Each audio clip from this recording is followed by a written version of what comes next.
नमस्कार मंडळी, मी अर्थातच निलेश प्रभू. मंडळी, हिंदू धर्मामध्ये मुलं अगदी लहान असल्यापासूनच त्यांच्यावरती अगदी छोटे छोटे श्लोक्स, रामरक्षा, गणपती स्तोत्र, मंत्र हे याचा संस्कार अगदी लहान असल्यापासूनच होत असतात. अगदी तुम्ही तुमच्या घरामध्येही तुमच्या लहान मुलांना रामरक्षा असेल, गणपती स्तोत्र असेल, हे अगदी लहानपणापासूनच त्यांना शिकवत असाल. मंडळी, तुम्हाला कधी प्रश्न पडतो आहे का की हे जे आपण रामरक्षा म्हणतो आहे, गणपती स्तोत्र म्हणतो आहे, वेगवेगळे मंत्र म्हणतो आहे, त्याचा खरंच काही उपयोग होत असेल?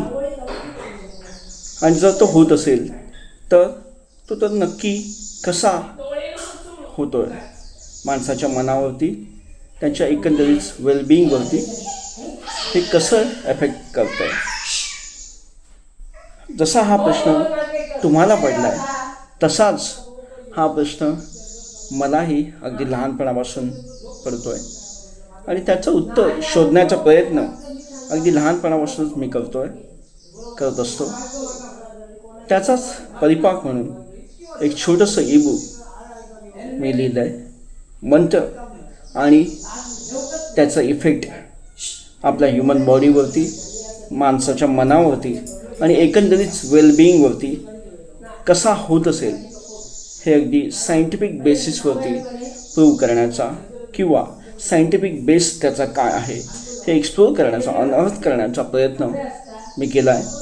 मंडळी, नक्कीच हा प्रयत्न तुम्ही वाखाणून घ्याल आणि हे जे ईबुक मी दिलं आहे ते नक्कीच तुम्ही चेक करा.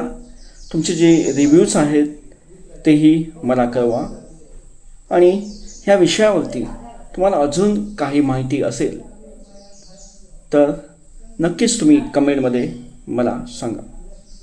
धन्यवाद.